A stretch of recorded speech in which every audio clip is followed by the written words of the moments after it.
안녕하세요. 저는 40대 여자입니다. 저는 몇 년 전 이혼하고 고등학생 아들 하나를 혼자 키우며 살고 있어요. 주변에서는 아들도 이제 어느 정도 컸고 저도 아직 젊으니 연애도 하고 재혼도 하라고들 해요. 심지어 제 아들까지 그런 소리를 합니다. 엄마 아직 젊고 예쁜데 좋은 아저씨 있으면 연애해. 난 엄마가 행복하기만 하면 다 좋으니까. 제가 결혼 생활 내내 남편이랑 지지고 볶고 살면서 이혼하는 모습까지 다 보고 자라 그런지 아들 녀석이 또래보다 의젓해요. 철도 빨리 들었고요. 아들은 항상 저에게 자식 생각만 하지 말고 제가 하고 싶은 대로 하고 살라고 이야기합니다. 그럴 때면 저는 오히려 아들에게 미안해요. 제가 남편이랑 살면서 너무 못 볼 거를 많이 보여서 애가 일찍 철이 들었나 싶어서요. 아휴, 남자랑 한번 살아봤으면 됐지. 연애니 뭐니 그 피곤한 걸 뭐하러 또 해? 엄마는 우리 아들 크는 거 보면서 사는 게 제일 좋아. 저는 무엇보다 진심이었습니다. 남자라면 질리고 질려서 전혀 생각이 없었어요. 더군다나 지금 제 사정에 연애나 하고 있을 여유가 없었습니다. 결혼하고 아들 낳고 사는 동안 남편이 벌어다주는 돈 가지고 살림만 하며 살다가 이혼하고 아들 키우며 먹고 살려고 하니 사는 게 녹록치 않았어요. 나이 먹고 다시 직장 생활을 새로 시작한다는 게 생각처럼 쉽지 않더라고요. 다들 요즘 세상에 이혼은 흠도 아니라고들 말은 하지만 이혼녀로 몇 년 살아보니 아직 세상이 그렇게 많이 변하지는 않았더군요. 제가 이혼하고 나서 새로 직장을 구하려고 하니 저를 뽑아주는 곳이 없었어요. 예상하지 못했던 일은 아닙니다. 결혼 전에 직장을 다니긴 했지만 애를 키우느라 10년이나 일을 안 한 저를 누가 뽑아주겠어요. 심지어 어떤 회사에 지원해야 할지 가늠도 안 되더라고요. 저는 당장 먹고 살 길이 막막하다 보니 하루라도 빨리 직장을 구하기 위해 고군분투했습니다. 무슨 일이든 간에 주부사원 환영이라는 공고만 보면 바로 지원했어요. 급한 마음에 되는 대로 면접을 보러 다녔더니 몇 번 실수도 했습니다. 한 번은 그런 적도 있었어요. 면접 볼 때 분명 콜센터라고 해서 전화만 받으면 되는 일인 줄 알고 출근했는데 알고 보니 하루 종일 전화를 여기저기 돌려서 영업까지 해야 하는 일이더라고요. 거기다가 실적을 못 채우면 월급도 제대로 안 나왔어요. 저는 너무 억울해서 저를 뽑은 팀장이라는 사람한테 찾아가 따졌습니다. 팀장님이 처음 면접 볼 때 분명히 영업하는 일 아니고 전화 응대만 하면 되는 거라고 하셨잖아요. 준혁 씨가 직장 생활을 안 해봐서 잘 모르나 본데 회사에는 엄연히 규칙이라는 게 있어요. 기본적인 영업 일을 잘해야 더 나은 자리로 갈 수도 있는 거죠. 어떤 회사가 신입한테 그런 중요한 일을 시켜요? 개소리도 그런 개소리가 없었습니다. 말만 팀장이지 저보다 나이도 어린 게 제가 몇 년 집에서 애만 키웠다고 세상 돌아가는 것도 모르는 줄 아는지 사람을 무시하더라고요. 야, 너 내 이력서 대충 봤니? 내가 이대 나와서 우리나라에서 알아주는 광고회사에도 다녔던 사람이야. 직장 생활 안 해보긴 뭘 안 해봐. 저도 웬만하면 좋게 좋게 이야기하고 처음 계약했던 금액 중 못 받은 돈만 받고 그만둘 생각이었습니다. 그런데 이 어린 놈의 새끼가 사람을 물로 보더군요.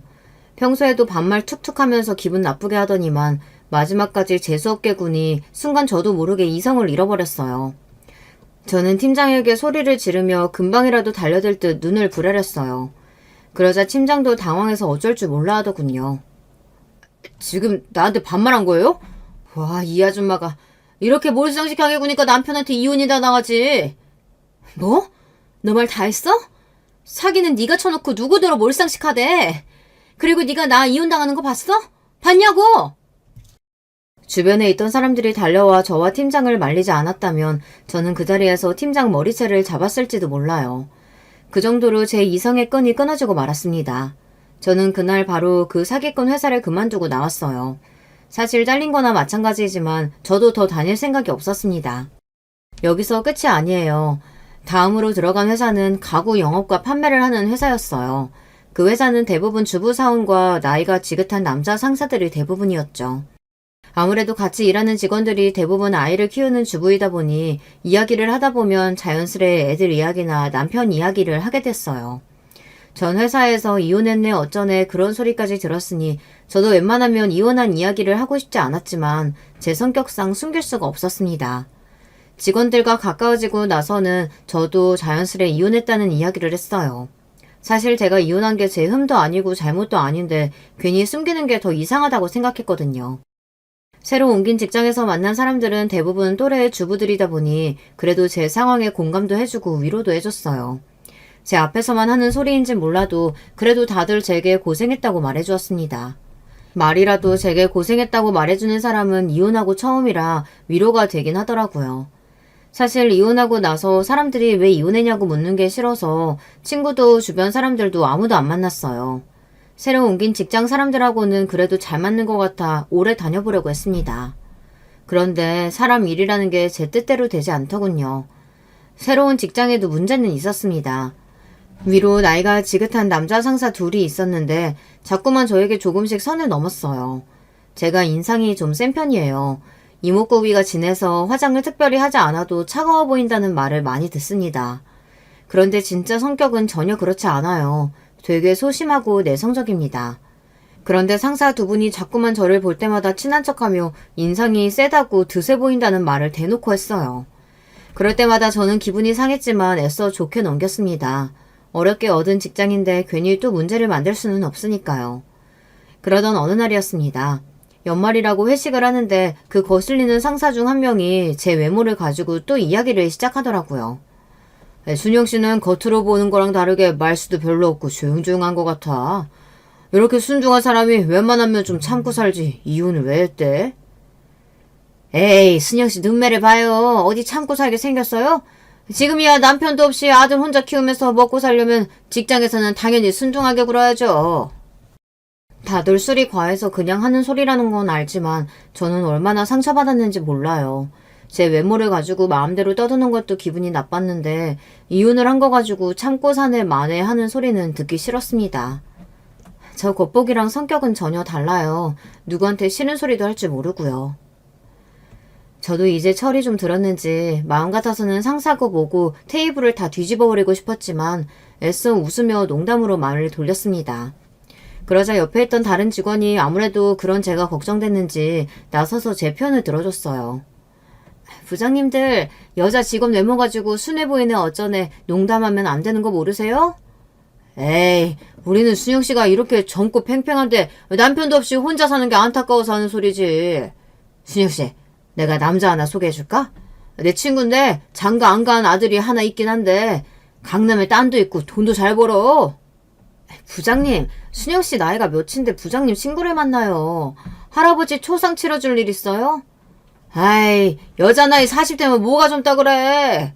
더군다나 한번 갔다 왔으면 그런 거 따지면 안 되지. 동료 언니가 화가 나서 한마디 더 하려는 걸 제가 애써 말렸습니다. 저도 사람인데 당연히 화나죠.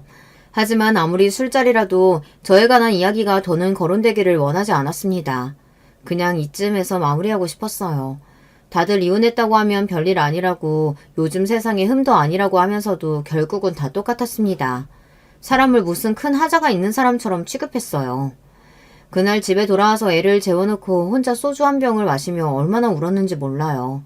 내가 어떤 마음으로 남편과 이혼하고 아들을 데리고 나왔는지 아무것도 모르는 사람에게 그런 멸시와 무시를 받으며 거지 같은 소리를 들었다는 게 너무 화가 나고 속상했어요. 결혼 전까지만 해도 저는 집안의 자랑이었습니다. 중고등학교 때는 반에서 1등도 심심찮게 하고 친구들 사이에서도 인기가 좋아서 반장, 부반장도 매년 했어요. 평생 부모님 속이라고는 썩여본 적 없는 착한 딸이었습니다. 그랬던 제가 이런 취급이나 당하며 사는 걸 보면 부모님이 얼마나 속상해하실까 싶어 더 서러웠습니다. 그리고 전 남편이 죽일 듯 원망스러웠어요. 이혼하고 나서도 전 남편만 생각하면 이가 부득부득 갈리고 미웠지만 아들을 생각해서라도 애써 전 남편에 대한 기억은 잊고 살려고 노력했습니다. 그런데 이혼과 동시에 이런 일들이 자꾸만 생기니 남편에 대한 원망을 지울 수가 없더군요. 남편은 제가 다니던 직장 상사의 소개로 만났어요. 당시에 저는 대학을 졸업하고 이제 갓 사회생활을 시작한 새내기였습니다. 남편은 아버지께서 하시는 회사에서 일을 배우고 있다고 했죠. 남편의 첫인상은 서글서글 좋아 보였어요. 매일 또래 남자들만 보다 연상이랑 만나다 보니 하나부터 열까지 다 챙겨주고 굉장히 자상하더라고요. 저보다 연상이라 그런지 어른스러워 보이기도 했고요. 그렇게 저와 남편은 1년 가까이 연애하고 결혼했습니다. 여기까지 들으면 굉장히 순탄하게 결혼한 것처럼 보이지만 사실 결혼까지 하는데 우여곡절이 좀 있었어요. 사실 처음 결혼하겠다고 마음먹었을 때 예비 시부모님께 인사를 하고 와서 이 사람과 결혼하는 게 맞나 고민이 됐습니다. 예비 시아버지를 만났는데 남편에게 듣던 것보다 무서워도 너무 무서워서 집안 분위기가 너무 살벌하더라고요. 시아버지께서 작은 단축 공장으로 시작한 사업이 커져 동남아시아 쪽에 공장까지 있을 정도로 크게 의류 사업을 하시는데 자수성가하신 분이라 그런지 사업에 대한 열정이 대단하셨습니다. 남편은 장남이에요. 아래로 남동생이 둘 있습니다. 형제 셋 모두 시아버지 회사에서 일하는데 시아버지께서 아들들에게 굉장히 엄하게 하시나 보더라고요. 아직 회사를 물려줄 후계자를 정하지 않으셨다면서 아들 셋을 경쟁시키셨어요. 당신의 반이라도 따라오는 자식에게 회사를 물려주겠다고 어릴 적부터 입이 마르게 이야기하셨대요. 그러다 보니 남편은 시아버지 눈치를 엄청 봤어요. 저랑 연애할 때 데이트를 하다가도 시아버지께서 회사로 소집하면 곧장 회사로 달려가고는 했습니다. 연애할 때부터 남편이 시아버지라면 벌벌 떠는 모습을 봐서 그런지 저는 처음 인사드리러 갈 때부터 굉장히 겁이 났어요. 남편을 위해서라도 제가 시아버지에게 이쁨을 받으면 좋으니까요. 남편도 인사 가기 전에 저에게 귀에 딱지가 앉을 정도로 이야기했습니다. 우리 아버지는 다른 보통 아버지하고는 달라. 자식도 능력에 따라 비교하고 마음에 안 들면 바로 내친다니까. 자기가 좀 힘들어도 비유 잘 맞춰줘야 돼. 그래야 우리 둘 다 사는 거야. 남편은 저에게 항상 인생의 동반자라고 했습니다. 본인이 잘 돼야 제 인생도 편해지는 거라고요. 그때까지만 해도 저는 아무리 시아버지가 엄하다고 해도 당신이 낳은 자식인데 그렇게 매몰차게 하실까 싶었어요. 그런데 막상 시아버지를 직접 만나고 나니 제가 잘못 생각해도 한참을 잘못 생각했다는 걸 알겠더군요. 시아버지는 아버지가 아니라 직장 상사 같은 느낌이었어요. 제가 처음 인사드리러 갔을 때도 며느리로서 인사하러 간 게 아니라 마치 회사 면접을 보러 간 자리 같았습니다. 이대 나와서 삼성 광고회사 다니고 있다고? 광고 쪽으로는 나보다 전문가일 테니 우리 회사 마케팅에 대해 어떻게 생각하는지 한번 이야기해보게. 사실 이름만 들어봤지 남편의 회사가 정확하게 뭘 하는 회사인지도 잘 모르는 상태로 갔는데 시아버지께서 갑자기 면접 시험 같은 질문을 하시니 저도 당황했습니다. 저는 질문도 질문이었지만 시아버지의 날카로운 눈빛에 바짝 얼어서 한마디도 하지 못했습니다. 그러자 순식간에 시아버지의 표정은 차갑게 식어버렸어요.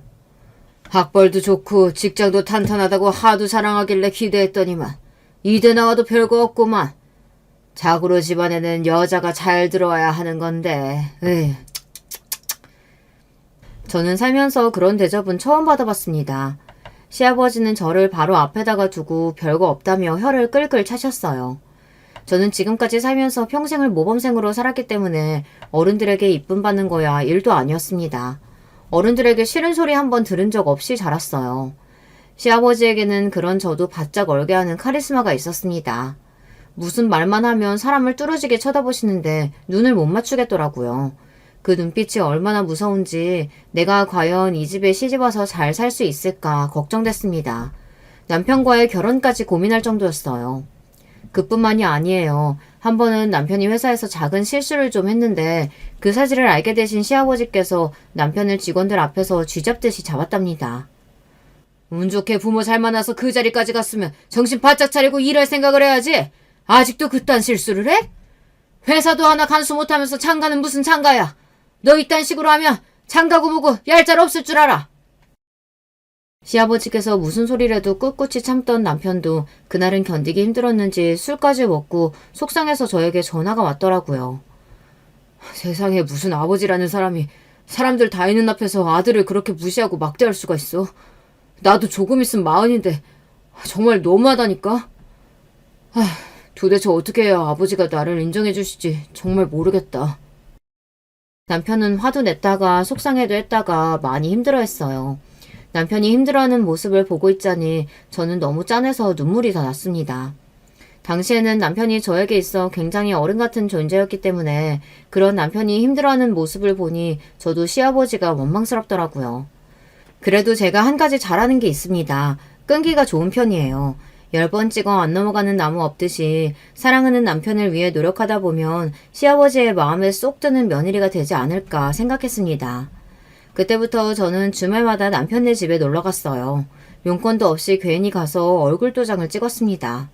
시아버지는 당연히 저에게 별 관심이 없으셨지만 그래도 굴하지 않고 매주 갔어요. 자연스레 시어머니랑 쇼핑도 가고 식사도 했습니다. 어떤 날은 시댁 소파에 앉아 시아버지 옆에서 뉴스를 같이 보기도 하고요.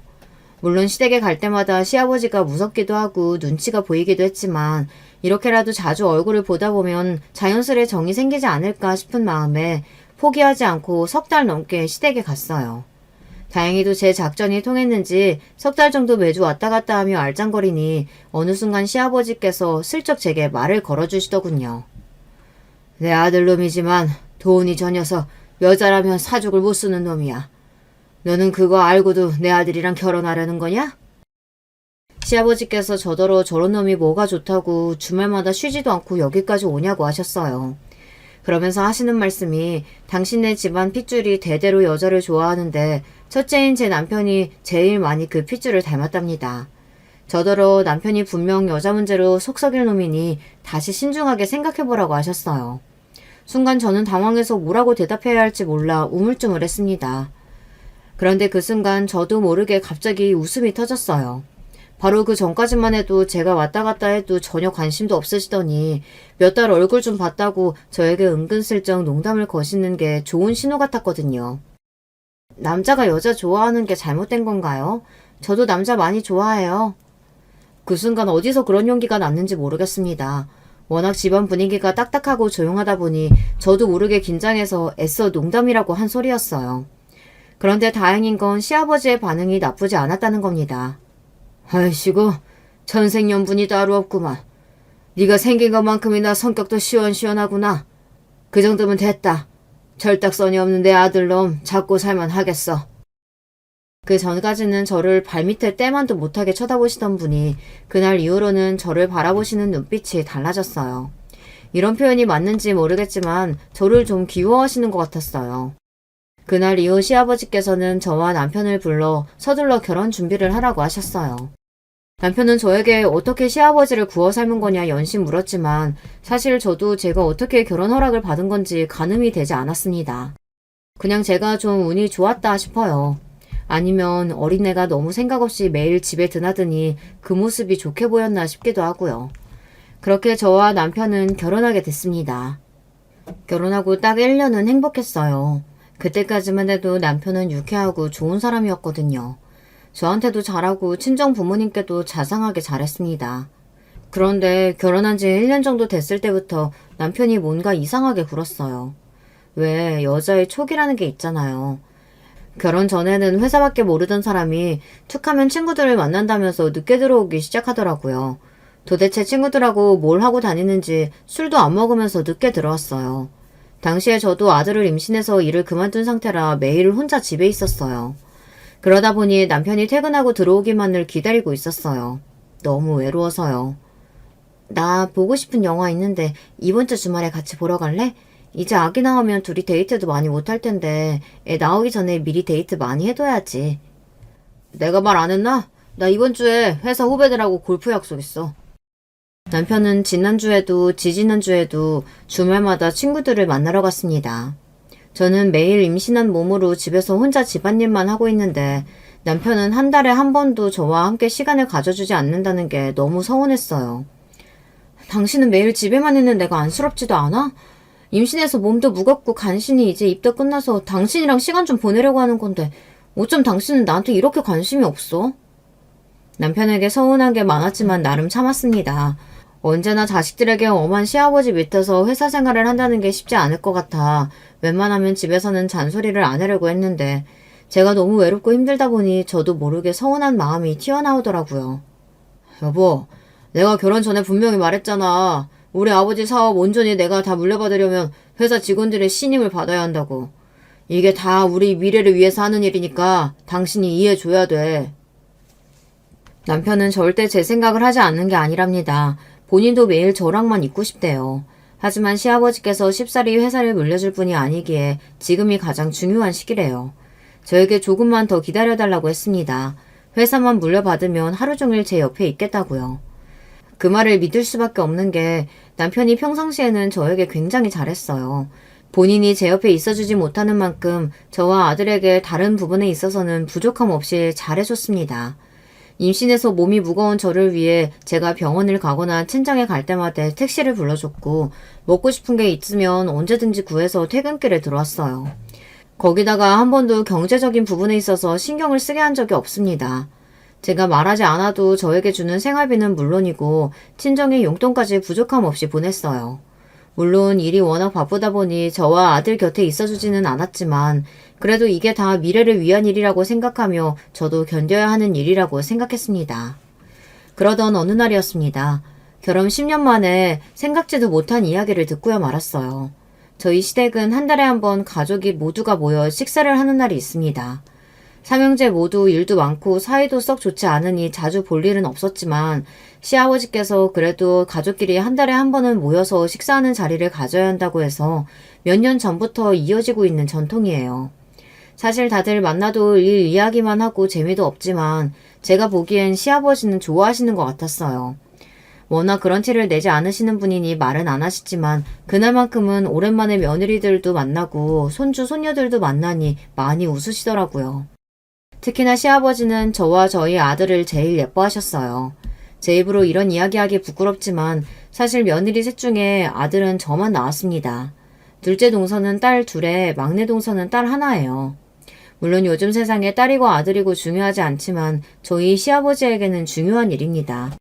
머릿속에 온통 회사 생각밖에 없으신 분이다 보니 이 회사를 대대손손 물려주고 싶어 하시거든요. 동서들 앞이라 대놓고 말씀은 안 하시지만 은연중에 티를 내세요. 우리 큰손주 귀 좀 봐라. 역시 큰일 날 놈이라 그런지 나를 닮아 아주 부처님기가 따로 없다. 우리 애들도 아버님 닮아서 귀가 얼마나 큰데요. 보세요. 요즘은 남자애들보다 여자애들이 머리도 좋고 씩씩하다니까요. 막내 동서야 나이도 어리고 애도 어려서 가족들끼리 모였을 때 잘 끼어들지 못했지만 둘째 동서는 달랐어요. 결혼도 저와 비슷한 시기에 했고 애들도 우리 아들이랑 또래다 보니 은근슬쩍 저와 우리 아들을 견제했어요. 시아버지의 눈에 들려고 애교도 피우고 여우짓도 했지만 시아버지 같은 분에게 그런 여우짓이 통할 리가 없었죠. 그래, 우리 집 귀한 소녀들은 머리도 좋고 씩씩하니까 곱게 자라서 좋은 집에 시집 가야지. 이 할아비가 좋은 혼처 알아봐 줄 테니 걱정하지 마라. 이제 초등학교에 다니는 애들 혼처까지 이야기하며 시아버지는 말을 돌렸습니다. 시아버지께서는 손녀보다는 손주에게 사업을 물려주는 게 옳은 일이라고 생각하세요. 저는 진작 시아버지의 생각을 알고 있었던 게 제가 결혼하고 아들을 낳았을 때 시아버지가 얼마나 좋아하시는지 저에게 고급 세단을 선물해 주셨어요. 내가 너 처음 봤을 때부터 마음에 들었다. 역시 예쁜 며느리가 예쁜 짓만 하는구나. 아들 하나 낳은 김에 둘째도 하나 더 낳아. 둘째도 아들이면 내가 네 이름으로 아파트도 하나 사줄 테니까.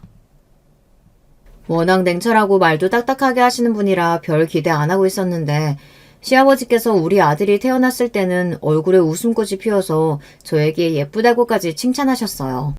그 전에는 제가 아무리 잘해도 그런 소리 하지 않으시더니 확실히 손주는 다른가 보더라고요.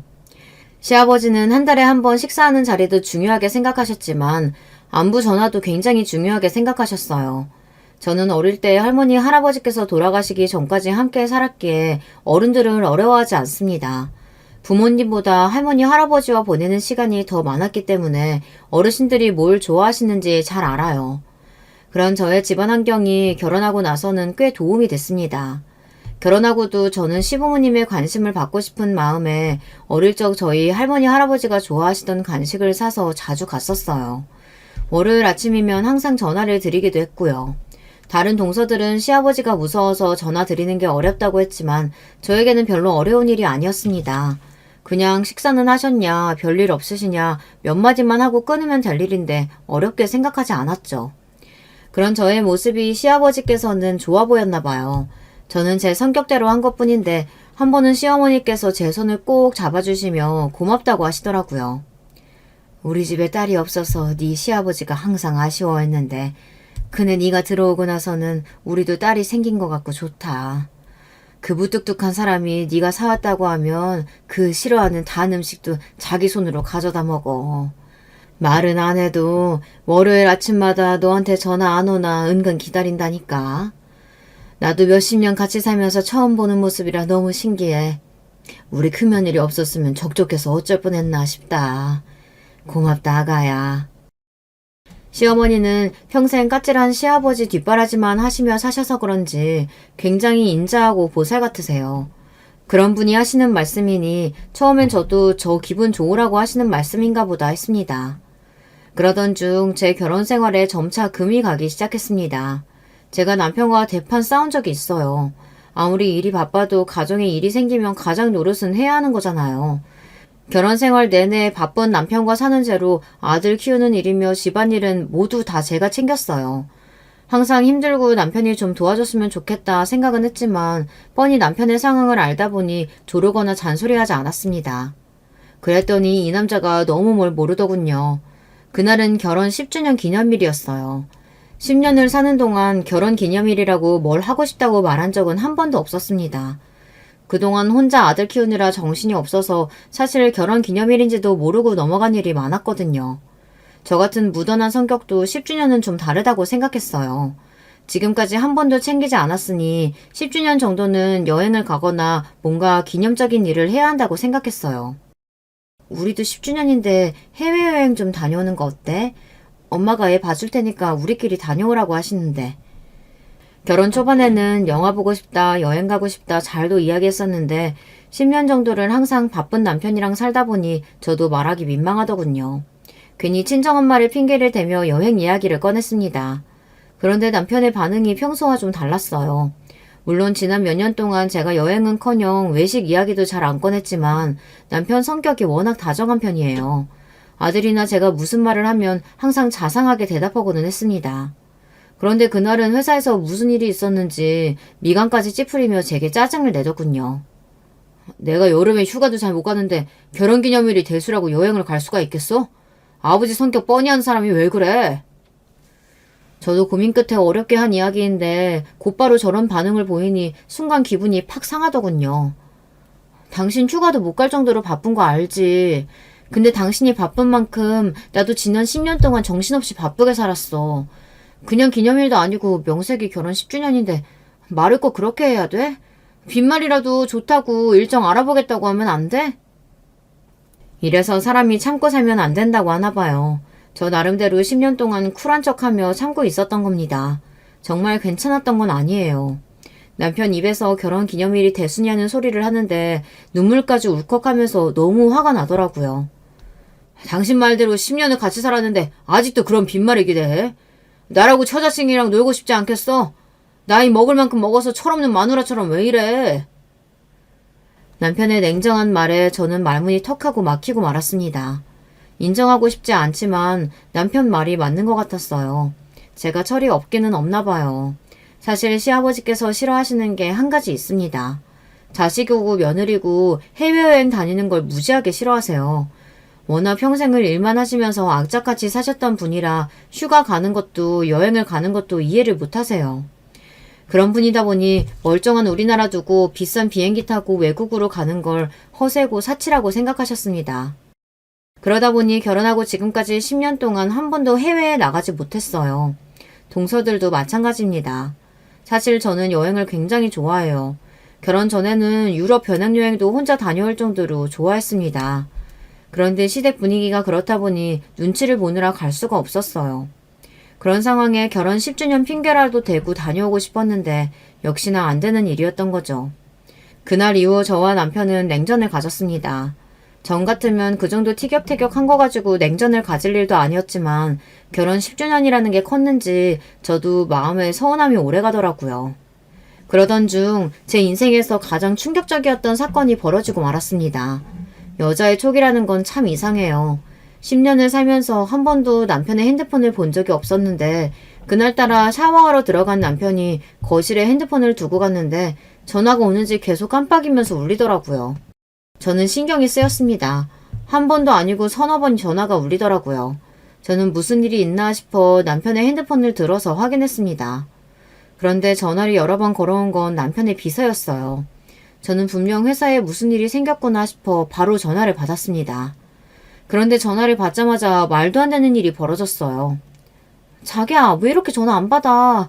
우리 집에 도둑 들었는지 번호키가 다 부서져 있어서 무서워서 들어갈 수가 없어. 나 지금 너무 무서우니까 바로 좀 와줘. 순간 저는 눈앞이 까맣게 변했습니다. 잠깐이었지만 정말 앞이 하나도 안 보였어요. 저는 놀라서 그대로 핸드폰을 끊고 제자리에 놓았습니다. 그 순간 샤워를 하고 나온 남편이 멍하게 서 있는 저에게 왜 그러냐고 물어보더군요. 아니, 전화가 계속 울리길래 가져다 주려고 했지. 말도 할 수 없을 정도로 가슴이 벅차게 뛰었지만 저는 애써 핸드폰을 다시 집어 남편에게 건넸습니다. 핸드폰이라는 말에 살짝 눈을 크게 뜬 남편이 애써 담담한 얼굴로 핸드폰을 들어 확인하더니 양말을 다시 신더군요. 저는 애써 가슴을 진정시키며 어디 가느냐고 물었습니다. 그러자 남편이 하는 말이 가관이었어요. 김 비서 전화인데 급하게 볼 자료가 있는데 사무실에 두고 퇴근했다네. 나 잠깐 사무실 좀 다녀올게. 저는 대답도 못하고 우물쭈물하고 있는데 남편은 너무도 아무렇지 않은 얼굴로 집을 나섰습니다. 저는 순간 오만 가지 생각이 다 들었어요.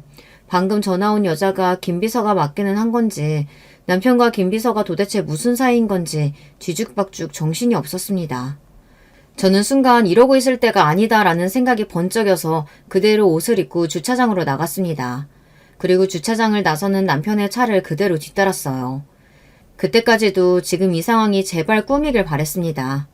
그런데 꿈이 아니더라고요. 남편은 집에서 5분 거리에 있는 오피스텔 건물로 들어섰어요. 저는 1층에 대충 차를 주차하고 비상계단으로 달려갔습니다. 그리고 층마다 남편이 엘리베이터에서 내리는지 확인했어요. 그러던 중 한 여자가 엘리베이터 앞에 쭈그리고 앉아있는 모습을 발견했습니다. 자세히 보니 그 여자는 바로 김 비서였어요. 남편을 5년 넘게 보좌한 비서였죠. 그리고 잠시 후 믿기지 않는 일이 벌어졌습니다. 띵동 엘리베이터 문이 열리더니 남편이 내렸어요. 왜 이렇게 늦게 왔어요? 나 무서워 죽는 줄 알았잖아. 엘리베이터에서 내린 남편을 보자마자 김 비서는 주인을 맞이한 강아지처럼 달려들어 안겼습니다. 순간 가슴이 철렁 내려앉는 것 같았어요. 너무도 놀라 저는 손에 들고 있던 차키와 핸드폰을 그대로 바닥에 떨어뜨리고 말았습니다. 그 소리에 고개를 돌린 남편과 김 비서년이 저를 발견했어요. 남편의 눈동자가 금방이라도 굴러떨어질 것처럼 동그래지며 입술 사이에서 여보라고 중얼거렸어요. 그 순간 저는 정신이 번쩍였습니다. 그리고 몸을 저절로 움직였어요. 김 비서년이 이야기한 대로 번호키가 부서진 집으로 성큼성큼 다가가 문을 벌컥 열고 안으로 들어갔습니다. 그리고 저는 눈앞이 펼쳐진 모습에 경악을 금치 못했어요. 두 연놈이 여기에 살림을 차려놓고 살고 있더라고요. 사진에 살림에 아주 신혼부부가 따로 없네. 문을 열고 들어간 집안은 누가 봐도 신혼부부가 사는 집 같았어요. 벽이며 식탁이며 남편과 김미선연이 다정하게 찍은 사진과 액자들이 잔뜩 걸려 있었어요. 더군다나 제가 직접 사다 준 남편의 옷과 속옷이 옷걸이에 버젓이 걸려져 있었습니다. 그 순간 알겠더군요. 이건 악몽이 확실하다는 걸요. 그때의 기억이 지금도 정확하게 나질 않아요. 가물가물 순간순간의 기억만 떠오릅니다. 저는 곧바로 핸드폰을 들고 집안 곳곳에 사진부터 찍었어요. 마치 도로에서 접촉사고를 당하기라도 한 것처럼 말이죠. 여보, 지금 뭐 하는 거야? 사진은 왜 찍어? 우리 나가자. 나가서 이야기하자. 미친 남편 새끼가 제 어깨를 잡으며 나가자고 했습니다. 그러면서 하는 짓이 제 핸드폰을 뺏으려고 했어요. 정말이지 인간 같지도 않아서 저는 남편을 있는 힘껏 밀어내고 쌍욕을 박아줬습니다.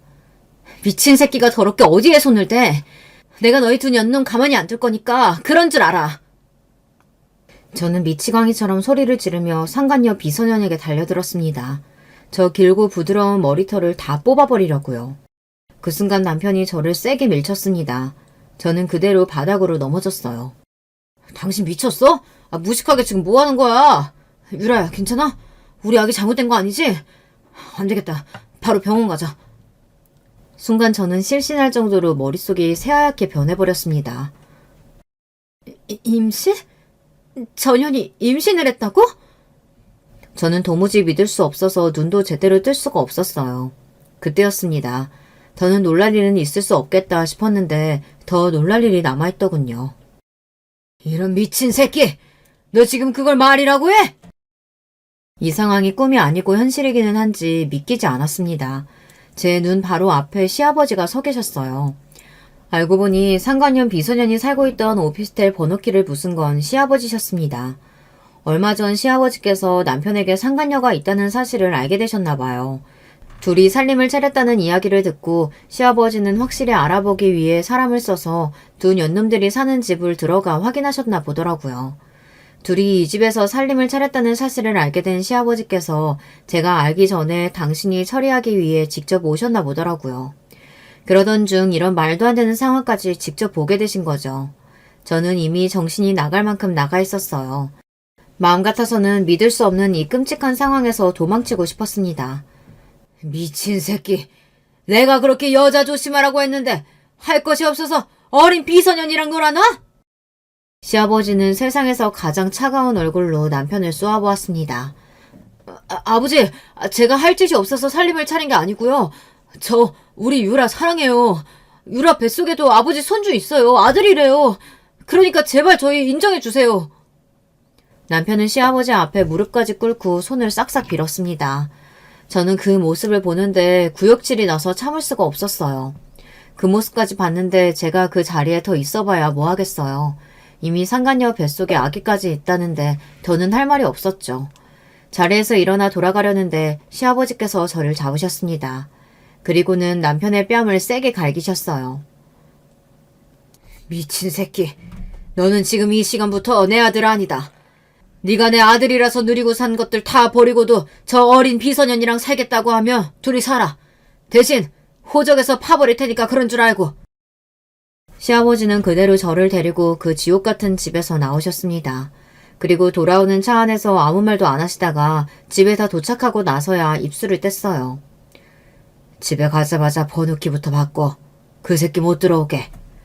그리고 혼자 차분히 며칠 생각해보다가 생각 정리되면 우리 집으로 와라. 네가 원하는 대로 다 해줄 테니.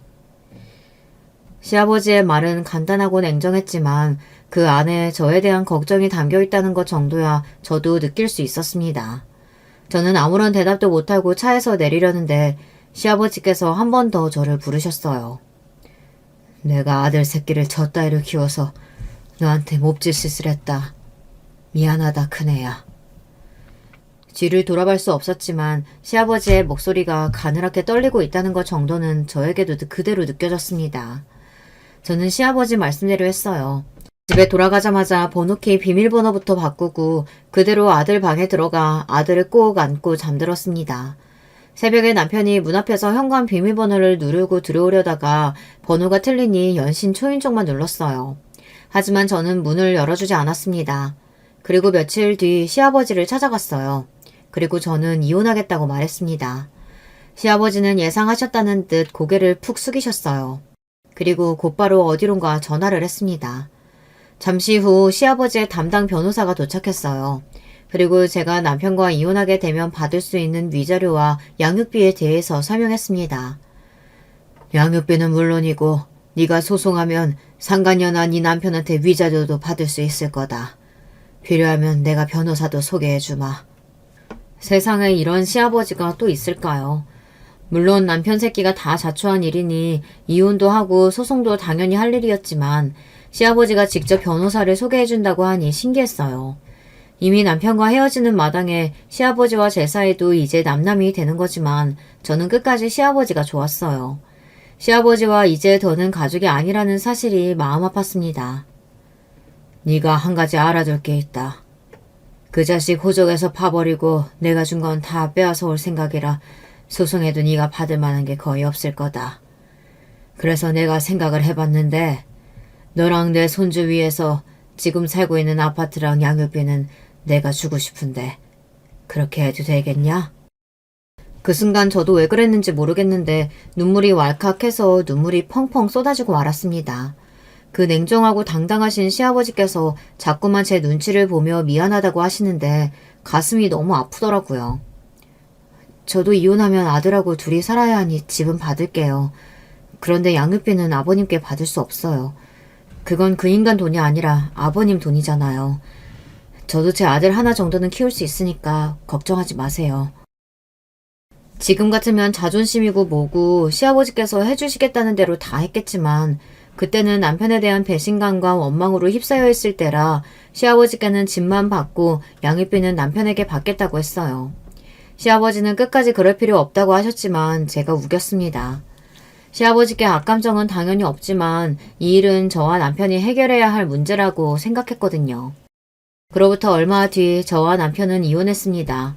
남편은 그런 짓을 해놓고도 아들에 대한 양육권을 갖겠다고 자꾸만 저를 찾아왔어요.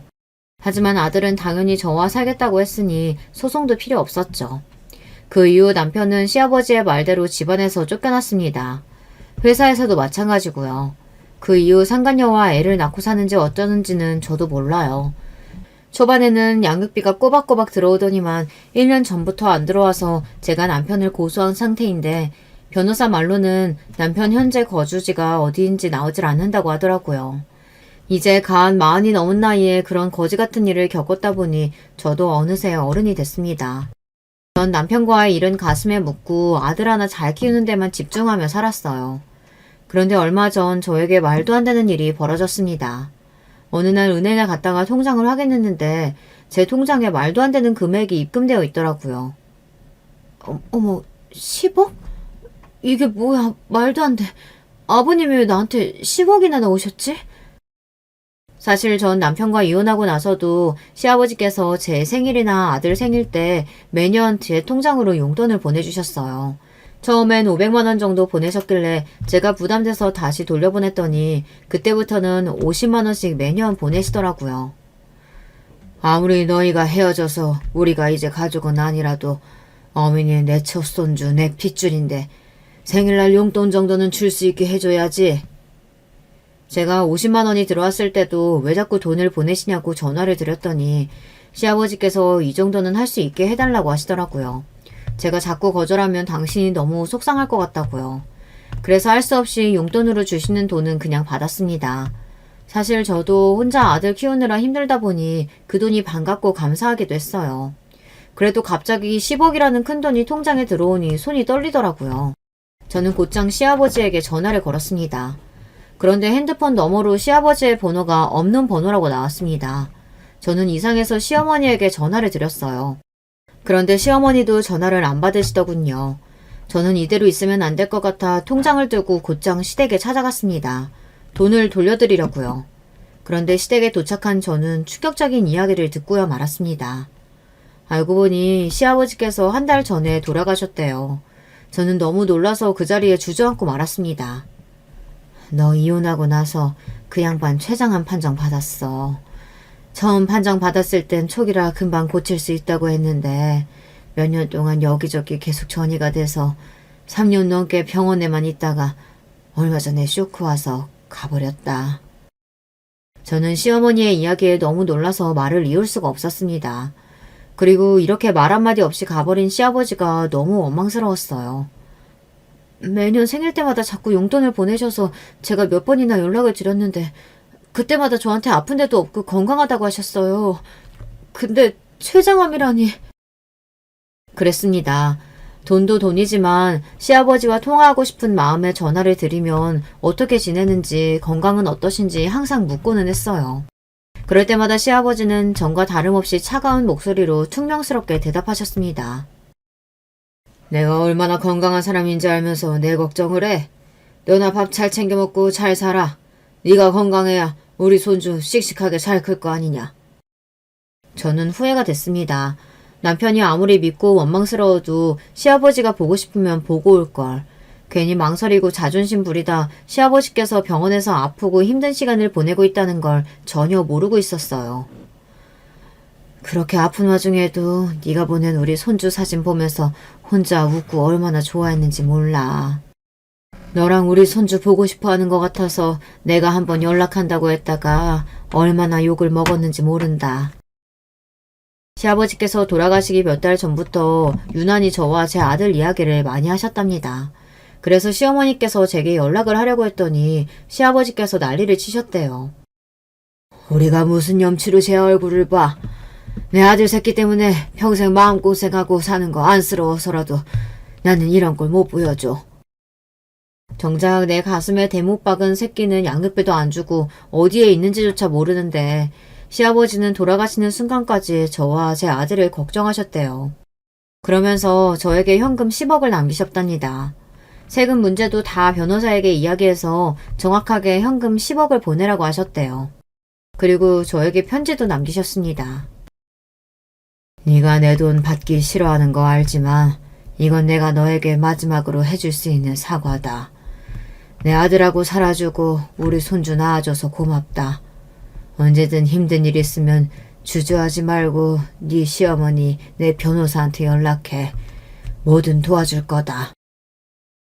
역시나 시아버지의 편지는 간결하고 깔끔했습니다. 제게 하고 싶은 말만 딱 적혀 있었어요. 저는 그날 시어머니의 품에 안겨 1시간을 울다 왔어요. 많은 것들이 후회되고 마음 아파서요. 그날 이후 저의 생일은 달라졌습니다. 생일 때마다 아들과 둘이 맛있는 거 먹고 시아버지의 산소에 들러 인사를 드리고 왔습니다. 이상하게 1년에 한 번 시아버지를 보고 오는 건데 그렇게 잠깐이라도 시아버지와 이야기를 하고 오면 충전이 돼서 다시 또 1년을 살게 되더라고요. 거기다가 요즘은 종종 생일이 아니어도 시아버지께 혼자 가고는 합니다. 힘든 일이 있거나 좋은 일이 생기면 저도 모르게 시아버지 생각이 나더라고요. 시아버지 앞에서 한참 하소연을 하고 나면 모든 고민이 다 해결된 것처럼 가슴이 뻥 뚫리는 것 같았어요. 사람들이 들으면 비웃을 거예요. 이혼한 시아버지 산소에 찾아가는 며느리라니 말도 안 되잖아요. 며칠 있으면 시아버지 생신입니다. 이맘때가 되면 이상하게 더 시아버지 생각이 많이 나서 그리운 마음에 이렇게 글로 적어보았습니다. 절대 주변 사람들한테는 할 수 없는 이야기니까요. 여러분의 마음속에도 다른 사람에게는 못하는 말이 있다면 글로 적어보세요. 누군가 제 이야기를 들어주는 것 같아 속이 다 시원하네요. 저의 궁상맞은 인생 이야기 끝까지 들어주셔서 감사합니다. 여러분에게는 항상 행복한 일만 생기시길 바라겠습니다. 안녕하세요, 여러분. 오늘은 제 사연을 제보해 보려고 해요. 저는 서울 사는 30대 후반 여자입니다. 평소에 집에 있을 때 집안일을 하며 사연 듣는 게 제 취미인데요. 오늘은 저한테 일어났던 일에 관해 소개하려고 해요. 저만 알고 있기 아쉬워서 제보하게 됐습니다. 여러분은 혹시 어렸을 때 주위에 엄마 없던 친구가 있었나요? 저는 바로 제가 엄마 없이 자란 경우예요. 엄마가 집을 나가거나 이혼한 건 아니고요. 제가 유치원 때 병에 걸려 돌아가셨어요. 엄마를 너무 사랑했던 아빠는 엄마가 하늘로 간 후 재혼하지 않고 혼자 저를 키우셨습니다. 아빠는 저를 엄마의 분신으로 생각했대요. 그래서 항상 최선을 다하려고 하셨죠. 요즘 말로 하면 딸바보라는 말 아시죠? 우리 아빠가 바로 딸바보랍니다. 그런데 남자 혼자 여자아이를 키운다는 건 절대 쉽지 않은 일이었죠. 엄마 없대요. 엄마 없대요. 나는 엄마 있는데. 수연이 너 엄마 없지? 우리 엄마 하늘에서 나 보고 있다고 우리 아빠가 그랬어.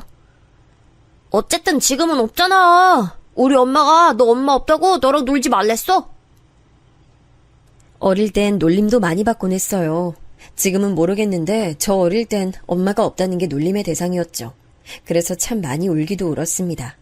대놓고 제가 엄마 없는 티가 난다며 저와 놀지 말라고 했던 학부모도 많았어요.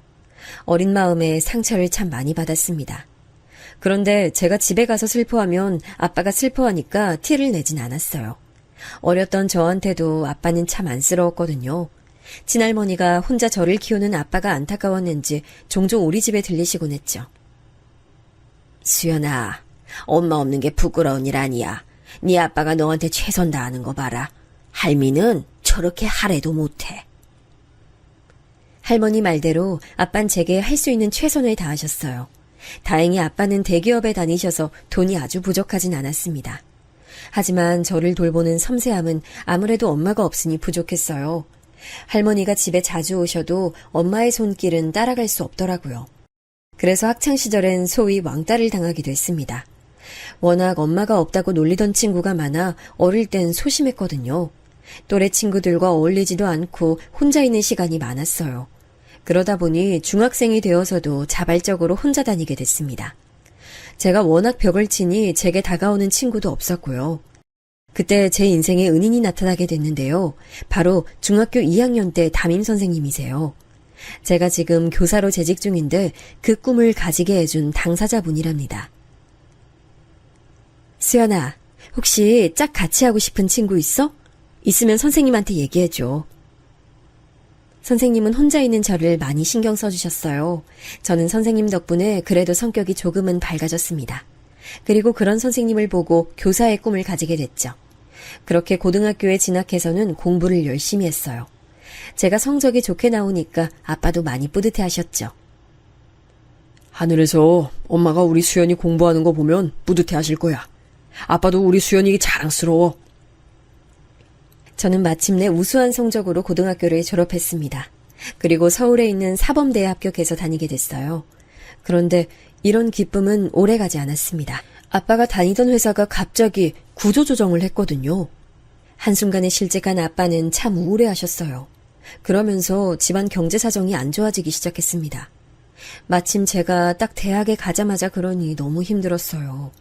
아빠는 집에서 의기소침해서 나가질 않았죠.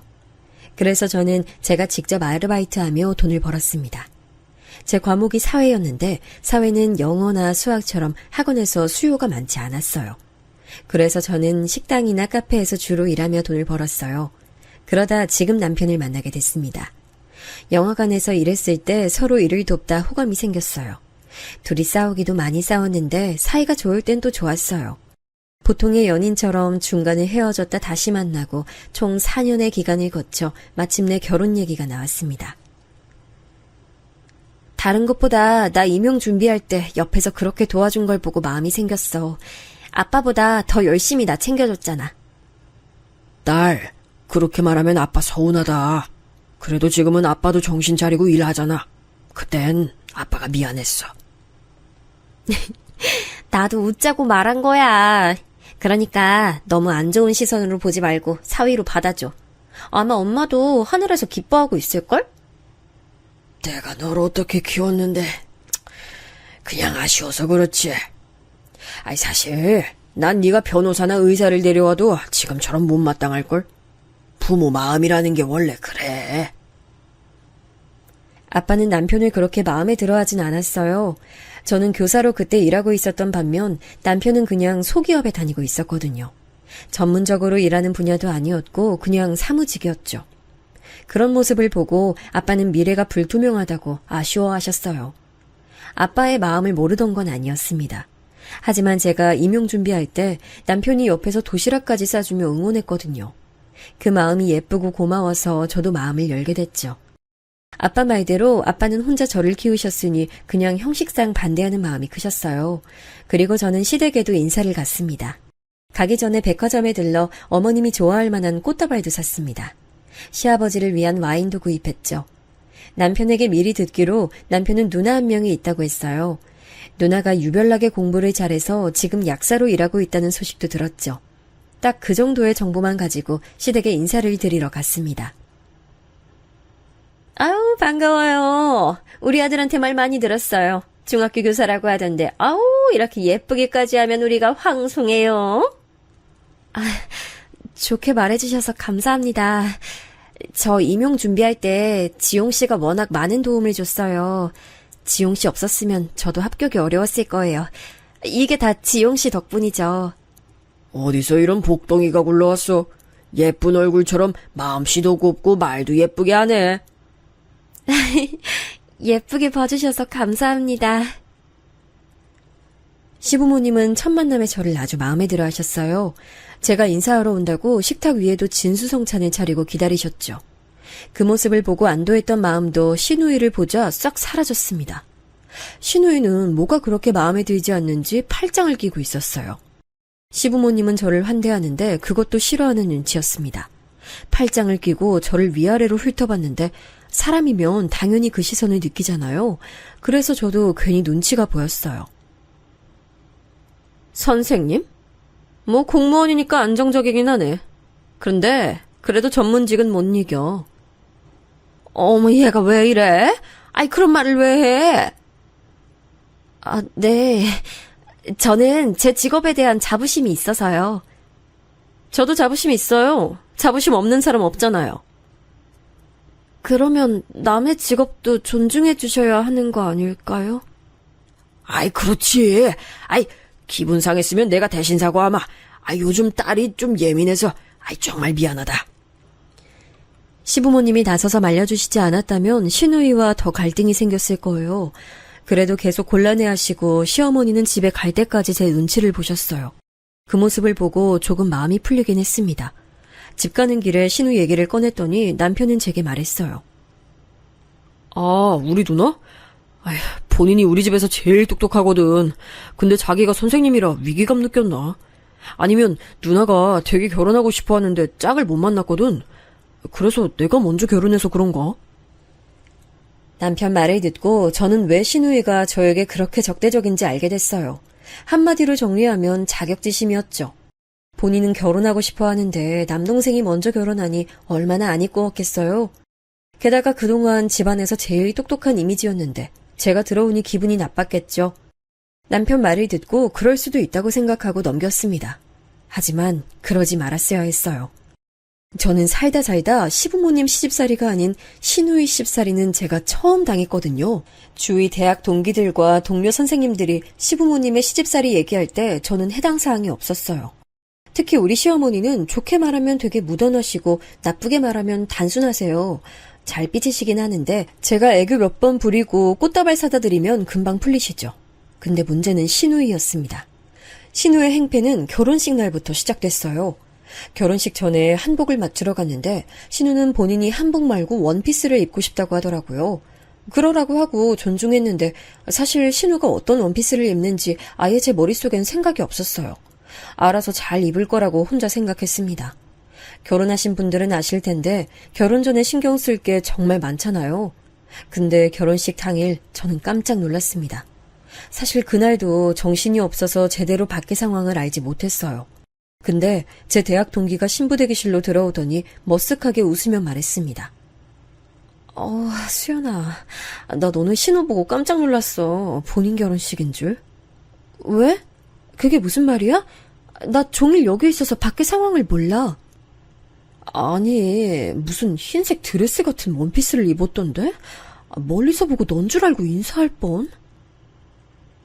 도대체 이게 무슨 상황인가 싶었죠.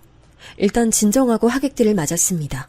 그러다 식도중 신우 쪽으로 고개를 돌렸는데 제 눈이 잘못된 줄 알았어요. 신우는 마치 신부처럼 새하얀 원피스를 입고 있었습니다. 디자인이라도 단정하면 모르겠는데 레이스랑 리본이 달린 아주 화려한 원피스였어요.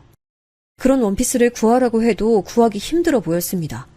무슨 정신으로 결혼식이 진행됐는지 모르겠습니다. 마지막 순서로 사진을 찍는데 표정 관리가 도저히 되지 않았어요.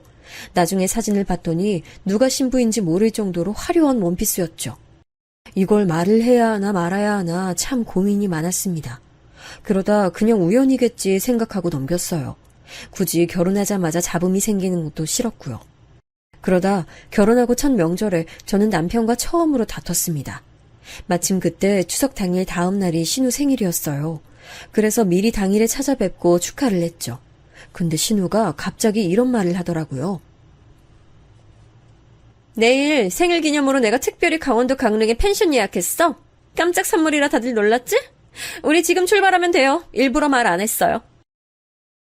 너무 갑작스럽게 당장 강릉으로 출발하자는 신우의 말에 시부모님과 저 그리고 남편은 다 당황했습니다. 근데 신우는 아무렇지 않게 혼자 신나서 강릉을 가자고 하더라고요. 그날은 명절 당일이었고 전 원래 남편하고 차례만 지내고 우리 집 갈 예정이었거든요. 아빠가 우릴 기다리고 있었으니까요. 근데 신우는 계속 빨리 출발하자고 난리였어요. 형님, 저는 집에서 아빠가 기다리고 계셔서요. 죄송해요. 나중에 다 같이 놀러가요. 오늘은 너무 갑작스러워서 안 되겠어요. 내가 생일이기도 하고 명절이라 어렵게 잡았는데 그냥 같이 가면 안 돼? 아버지 다른 날에 보러 가면 되잖아. 같은 서울인데. 친할머니도 저 보러 지금 집에 와 계세요.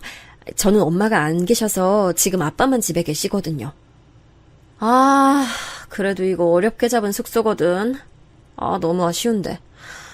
어차피 같은 서울이면 얼굴 보는 것도 쉽잖아. 다음 주말에 보러 가. 어디 아프신 것도 아니잖아. 다른 날도 아니고 내 생일인데. 난 오히려 좀 올케한테 서운하다.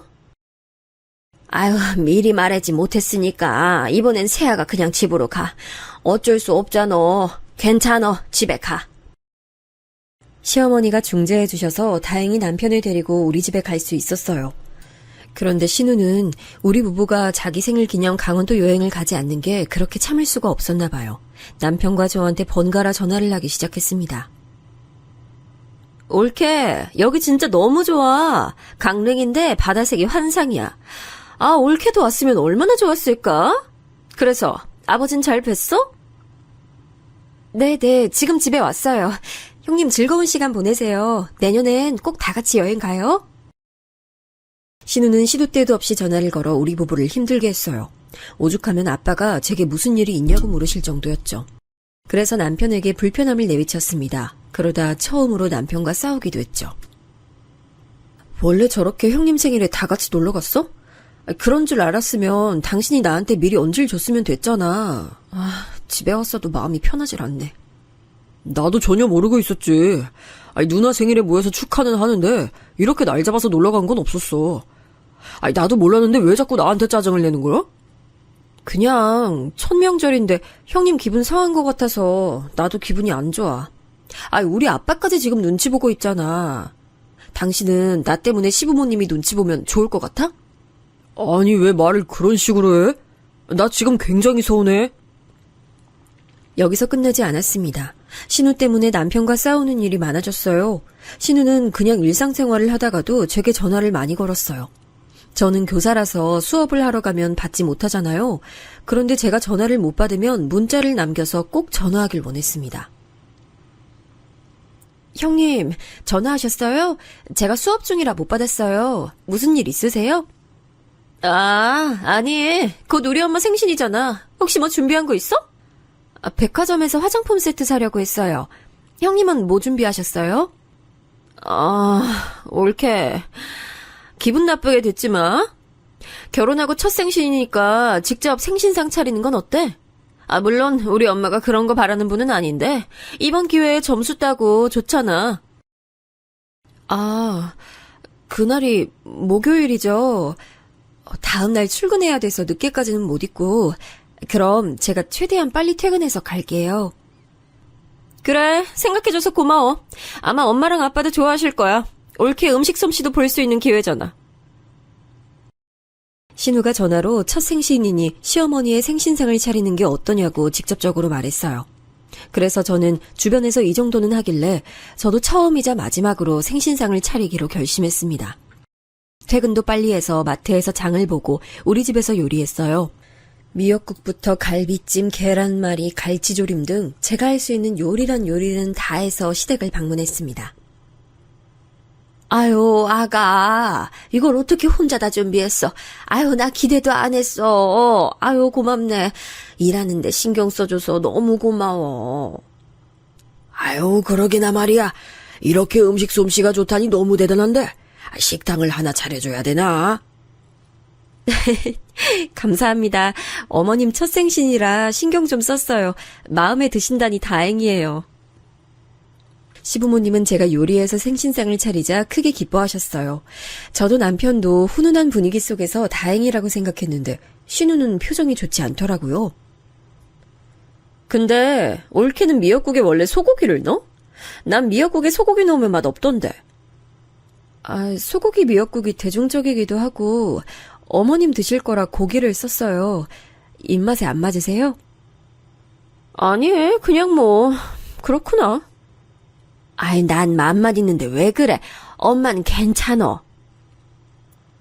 신우는 본인이 저한테 시어머니 생신상을 차리라고 연락했으면서 제가 막상 차리니까 또 불만을 보였습니다. 도저히 그 마음이 이해가 가지 않았어요. 하라고 해서 했더니 왜 마음에 들지 않았을까요? 이렇게 저는 시부모님의 시집살이가 아니고 신우의 시집살이를 당하고 있었습니다. 이러다 보니 저는 마음속으로 빨리 신우가 결혼해서 나가길 원했어요. 그런데 마침 동료 선생님이 저한테 소개팅을 주선할 건데 혹시 주변에 괜찮은 사람이 없냐고 물으셨습니다. 순간 머릿속으로 신우가 확 스쳐 지나갔어요. 형님, 혹시 소개받으실래요? 직업은 저랑 같은 교사고 저도 건너 아는 사람이라 자세히는 몰라요. 근데 나이도 형님이랑 동갑이라던데 괜찮으세요? 소개? 알겠어. 일단 연락처 좀 알려줄래?